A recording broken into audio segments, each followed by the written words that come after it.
بسم الله الرحمن الرحيم نحمده ونصلي ونسلم على رسوله الكريم أما بعد فأعوذ بالله من الشيطان الرجيم سورة الإخلاص مكية وهي 4 آيات سورہ اخلاص مکی صورت ہے اور اس کی 4 آیتیں ہیں۔ بسم اللہ الرحمن الرحیم، شروع اللہ کے نام سے جو بے حد مہربان نہایت رحم والا ہے۔ قل هو اللہ احد، تو کہہ وہ اللہ ایک ہے۔ اللہ الصمد، اللہ بے نیاز ہے۔ لم یلد، نہ کسی کو جنا، ولم یولد، نہ کسی سے جنا، ولم یکن لہ کفوا احد، اور نہیں اس کے جوڑ کا کوئی۔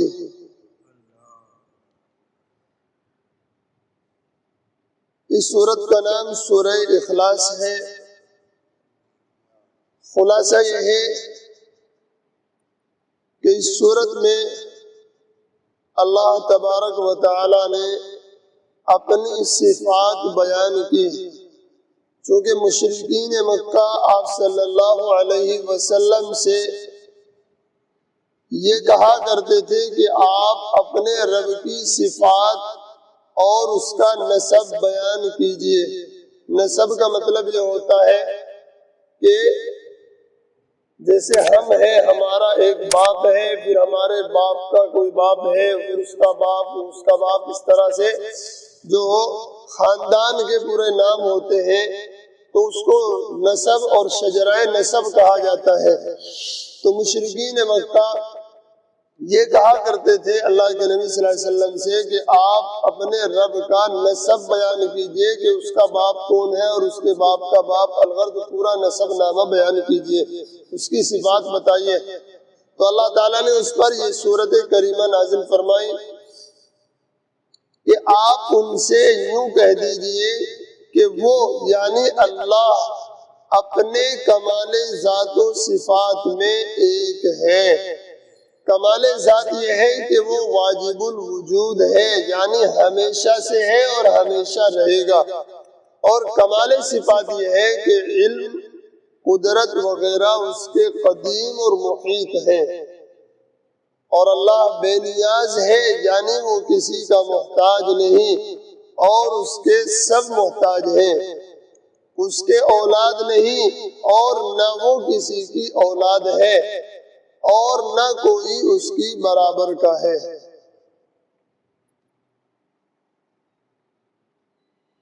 امام ترمذی اور امام حاکم وغیرہ نے روایت نقل کی ہے کہ مشرکین مکہ نے رسول اللہ صلی اللہ علیہ وسلم سے اللہ تعالیٰ کا نسب پوچھا تھا۔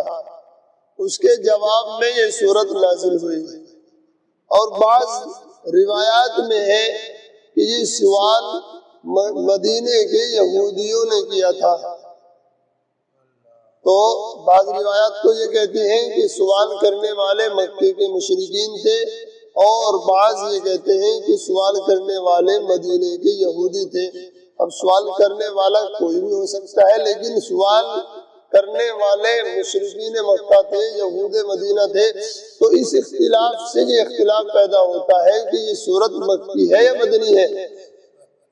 اگر سوال کرنے والے مکے کے مشرکین تھے تو یہ سورت مکی ہے، اور اگر سوال کرنے والے مدینے کے یہودی تھے اگر یہ سورت مدنی ہوئی، تو اس لیے اس سورت کے مکی اور مدنی ہونے میں بھی اختلاف ہو گیا۔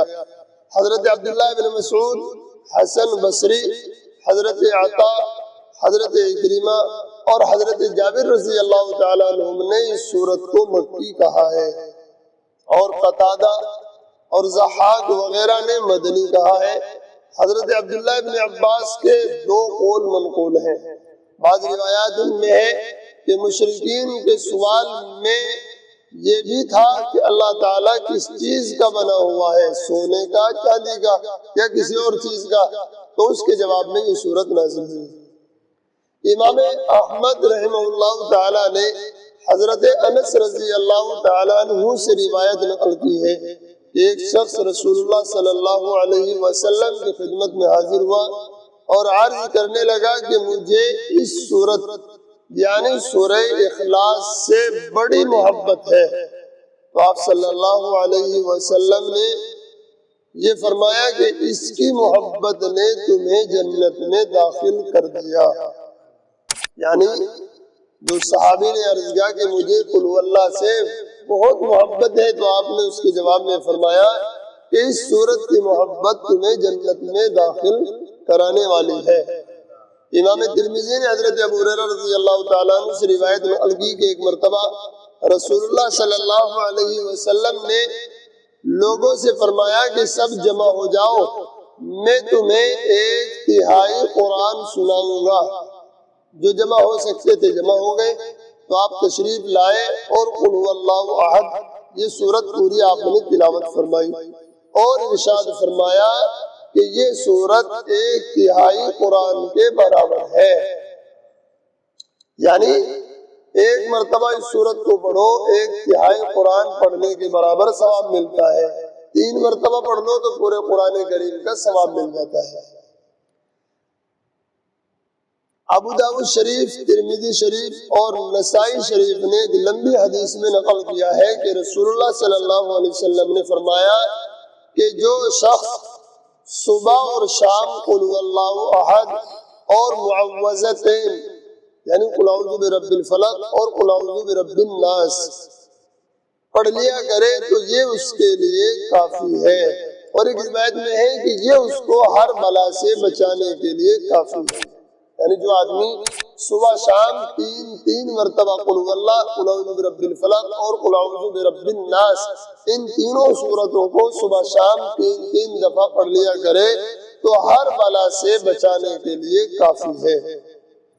امام احمد نے حضرت عقبہ بن عامر رضی اللہ تعالیٰ عنہ سے روایت کیا ہے کہ رسول اللہ صلی اللہ علیہ وسلم نے فرمایا کہ میں تم کو ایسی 3 صورتیں بتاتا ہوں کہ جو تورات، انجیل، زبور اور قرآن کریم سب میں نازل ہوئی ہیں، اور فرمایا کہ رات کو اس وقت تک نہ سو جب تک ان تینوں صورتوں کو پڑھ نہ لو۔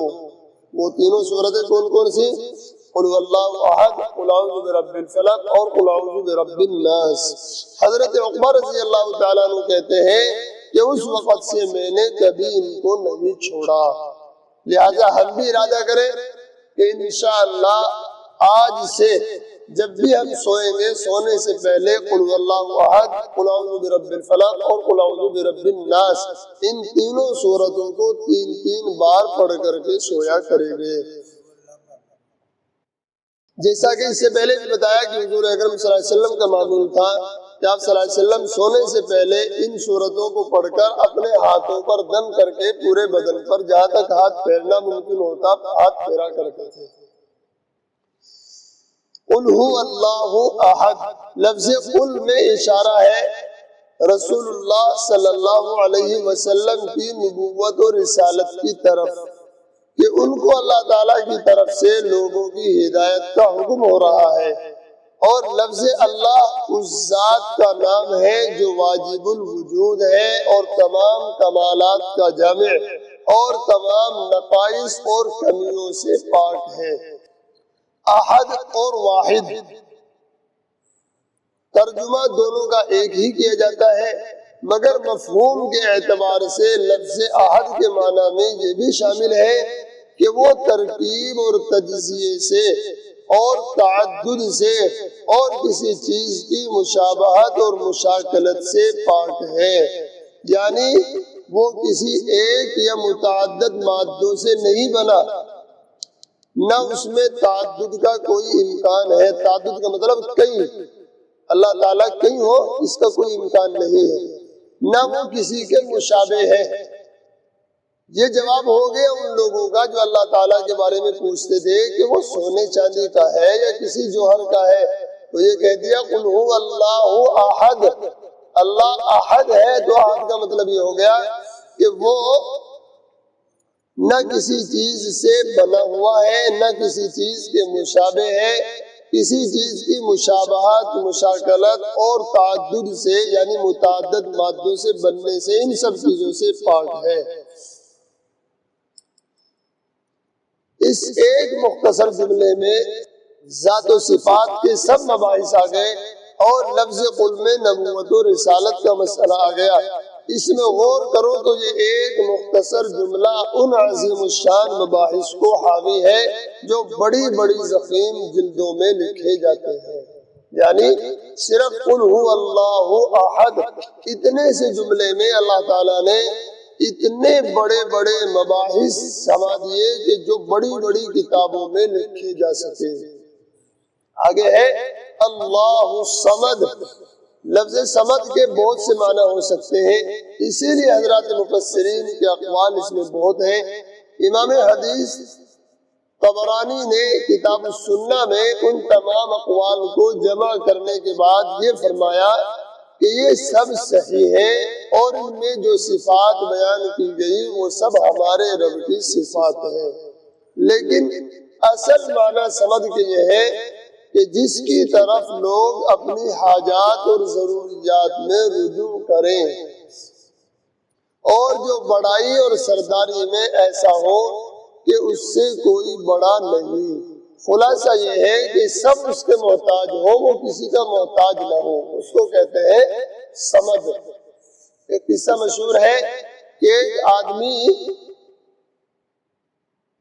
کسی بت کی پوجا کیا کرتا تھا، مورتی کو پوجتا تھا، اور وہ 70 سالوں سے اس کے سامنے ہاتھ جوڑ کر کے یا صنم یا صنم یا صنم یا صنم اس کو پکارا کرتا۔ صنم کہتے ہیں عربی میں بت کو۔ تو وہ اس کو پکارتا روزانہ، اس کے سامنے ہاتھ جوڑ کر کے کھڑا ہوتا، یا صنم یا صنم یا صنم یہ پکارا کرتا تھا۔ ایک مرتبہ غلطی سے اس کی زبان سے نکل گیا یا صمد، تو فوراً جواب آیا اللہ تعالیٰ کی طرف سے لبیک یا عبدی، کہ میرے بندے میں حاضر ہوں۔ وہ دیکھنے لگا کہ کہاں سے آواز آ رہی ہے، اور اس کے بعد اس کو خیال آیا کہ وہ صمد یہ اللہ کا نام ہے، اور آج غلطی سے میری زبان سے اللہ کا نام نکلا، تو اس نے فوراً جواب دیا میں اس بت کو اتنے دنوں سے پکار رہا ہوں، یہ بولتا نہیں، سنتا نہیں، کسی پکار کا کوئی جواب نہیں دیتا، تو اس کی عبادت سے کیا فائدہ؟ تو اس نے ایمان قبول کیا اور وہ اللہ کا ہو گیا۔ لم یلد ولم یولد، یہ ان لوگوں کا جواب ہے جنہوں نے اللہ تعالیٰ کے نسب نامے کا سوال کیا تھا، جو پوچھتے نا کہ اللہ کا نسب بیان کیجئے کہ اللہ کا باپ کون ہے، اس کے باپ کا باپ اور اس کے باپ کا، اس طرح جو خاندان نسب ہوتا ہے نسب نامہ، تو جو یہ پوچھتے تھے کہ اپنے رب کا نسب بیان کیجئے، یہ ان کا جواب اللہ نے دیا ہے لم یلد ولم یولد۔ نہ اس کو کسی نے جنا، نہ اس نے کسی کو جنا، نہ وہ جنا گیا، نہ اس نے کسی کو جنا، نہ وہ کسی سے جنا گیا۔ یہ ان لوگوں کا جواب ہے جنہوں نے کہا تھا کہ اللہ تعالیٰ کا نسب بیان کیجئے۔ انہوں نے سمجھا تھا کہ اللہ تعالیٰ ہماری کی طرح، مخلوق کی طرح ہے، جو توالد اور تناسل سے وجود میں آتے ہیں۔ تو اللہ نے فرما دیا نہ وہ کسی کی اولاد، نہ کوئی اس کی اولاد۔ وَلَمْ يَكُنْ لَهُ كُفُوًا أَحَدٌ، کفو کے لفظی معنی آتے ہیں مثل اور مماثل۔ معنی یہ ہے کہ نہ کوئی اس کا مثل ہے، نہ کوئی اس کے مشاکلت اور مشابہت رکھتا ہے، یعنی نہ تو کوئی اللہ کی مثل ہو سکتا ہے، نہ ہی کوئی اس کی مشاکلت اور مشابہت رکھتا ہے، یعنی کوئی اس کے مشابہ، اس کے ہم شکل، اس کے کسی چیز میں مشابہت پیدا کر سکے، ایسا نہیں ہے۔ بلکہ وَلَمْ يَكُنْ لَهُ كُفُوًا أَحَدٌ، کوئی اس کے مثل اور مماثل اور اس کی مشابہت اور مشاکلت نہیں رکھ سکتا۔ اللہ تعالیٰ کے ساتھ کسی کو شریک سمجھنے والے منکرین توحید کی دنیا میں مختلف اقسام ہوئی ہیں، یعنی جو اللہ کی توحید کا انکار کرنے والے ہیں ان کی دنیا میں الگ الگ کئی ساری قسمیں ہوئی ہیں۔ سورہ اخلاص نے ہر طرح کے مشرکانہ خیالات کی نفی کر کے مکمل توحید کا سبق دیا ہے، کیونکہ منکرین توحید میں ایک گروہ تو خود اللہ کے وجود ہی کا منکر ہے، بعض وجود کے تو قائل ہے مگر وجوب وجود کے منکر ہے، یعنی اللہ کا وجود کو مانتے ہیں لیکن اللہ ہمیشہ سے اور ہمیشہ رہے گا اس کو نہیں مانتے۔